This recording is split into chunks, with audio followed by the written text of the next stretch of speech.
Eh bien voilà, tu m'as embarqué dans une satanée galère. À quoi voulais-tu jouer que diable en prétendant être mon frère? C'était absolument monstrueux. À quoi voulais-tu jouer que diable en prétendant avoir un frère? C'était absolument scandaleux. Je t'avais dit de partir par le train de 4h05. J'avais commandé un fiacre pour toi. Mais pourquoi? Pourquoi est-ce que tu ne l'as pas pris? Bah, je n'avais pas encore pris mon thé. Tu vois, la seule chose qui me rassure dans toute cette pitoyable affaire, c'est que ton ami Bunbury, là, hein, eh ben, il est parti, en fumée, pouf! Tu ne pourras plus aller à la campagne aussi souvent que tu le voudras, Alger. Oh, mais ton frère, mon cher Jack, ne se porte pas mieux, il me semble, hein. Tu ne pourras plus venir à Londres comme tu en avais pris la détestable habitude. C'est pas une mauvaise chose, d'ailleurs. Eh bien, toi, ta conduite envers Miss Cardou, eh bien, elle est inqualifiable. Tu as abusé de la confiance d'une jeune fille douce, simple et innocente, et puis sans parler du fait qu'elle soit ma pupille, hein. Je ne vois aucune excuse pouvant justifier ta conduite fallacieuse envers une personne aussi subtile, brillante et expérimentée que Miss Fairfax, pour ne rien dire du fait qu'elle soit ma cousine. Alors, d'abord, je voulais simplement me marier à Gwendolen, hein. Je suis amoureux d'elle, voilà. Eh bien, je voulais simplement me marier à Cécilie. Je l'adore. Eh ben, je ne te laisserai certainement aucune chance d'épouser Miss Cardou, tiens. Oh, mon cher, la probabilité que tu épouses Gwendolen est encore plus faible. Oui, bah, ça ne te concerne pas, hein. Si cela me concernait, je ne t'en parlerais pas. C'est très vulgaire de parler de ses propres affaires. Seuls les financiers font cela. Et encore, seulement pendant des dîners officiels. Comment est-ce que toi, tu peux rester assis ici à manger calmement des muffins quand nous sommes dans une situation si horrible? Cela me dépasse. Tu es complètement insensible, en fait.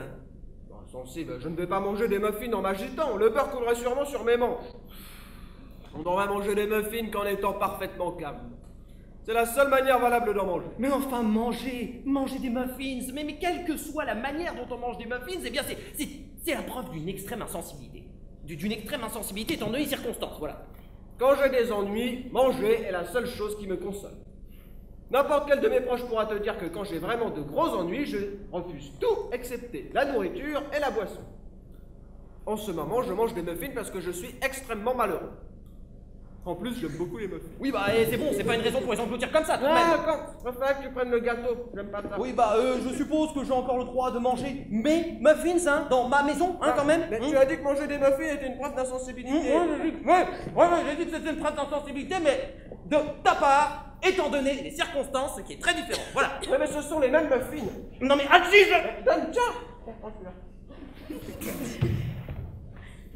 Eh, tu vois, je donnerais n'importe quoi, mais n'importe quoi, pour que tu t'en ailles.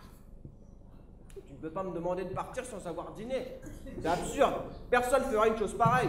Je ne prends jamais congé sans avoir dîné. Il n'y a que les végétariens qui font ça. En plus, je viens de me prendre à mes dispositions avec le révérend Chasuble pour me faire baptiser sous le nom de Constant à 6h moins le quart. Eh ben mon cher, plus vite tu abandonneras cette idée ridicule, hein, eh bien mieux tu t'en porteras. Parce que moi, j'ai pris mes dispositions avec le révérend Chasuble pour être baptisé à 5h30.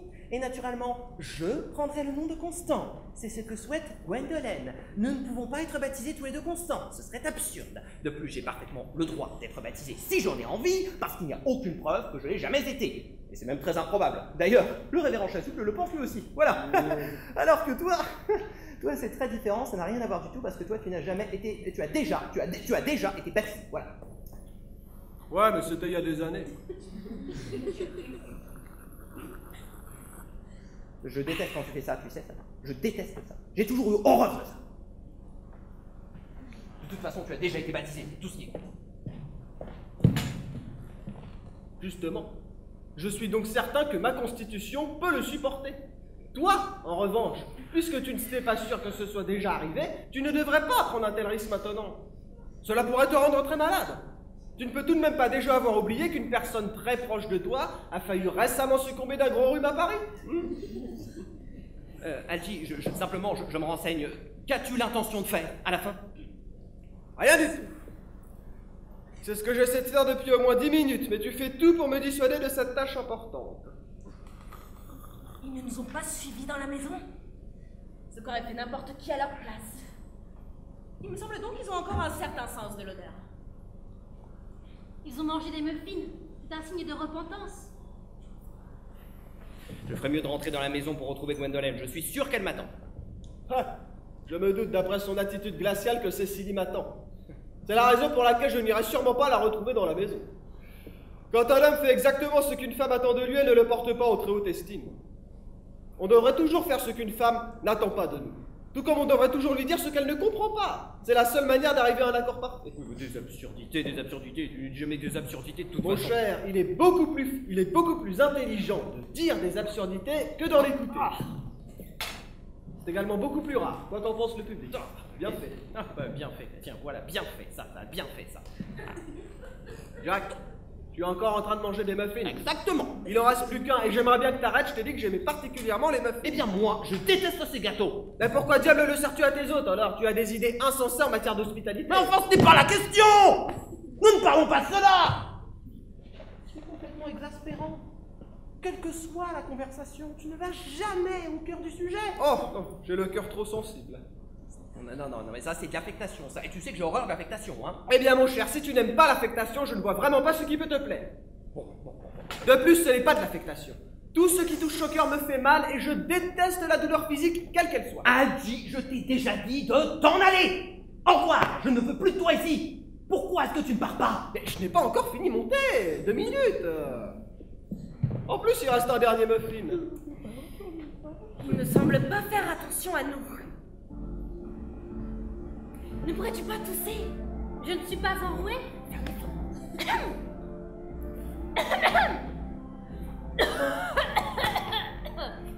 Il nous regarde. Quelle impudence! Ils s'approchent, terriblement effrontés de leur part. Gardons un silence plein de dignité. Certainement, il n'y a rien de plus à faire pour le moment.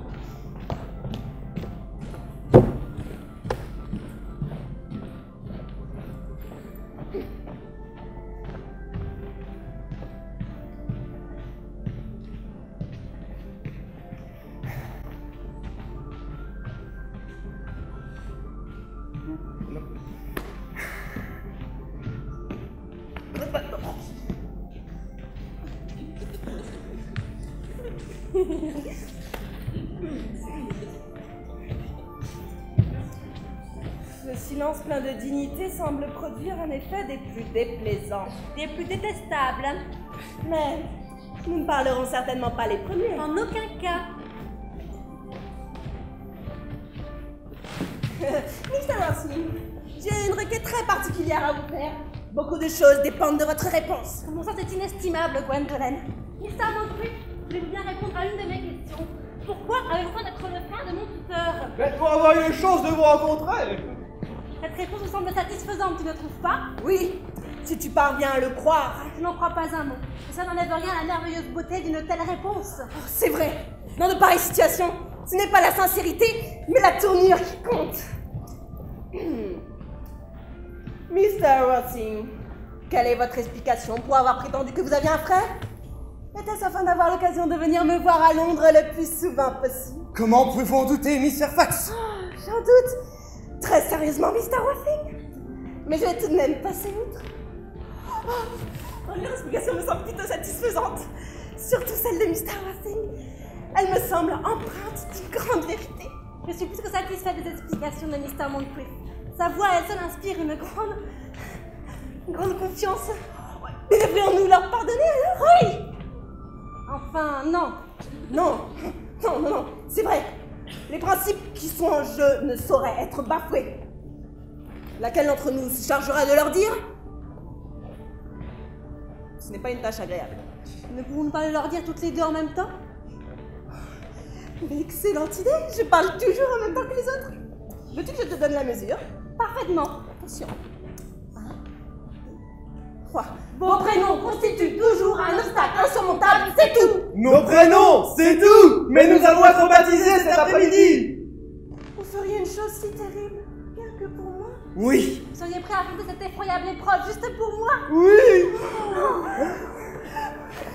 Que nous faisons mal de toujours parler d'égalité des sexes.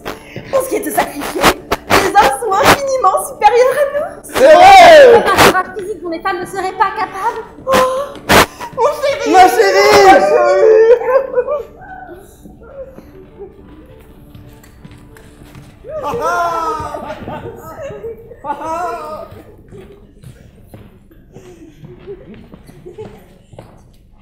Lady Bracknell. Ah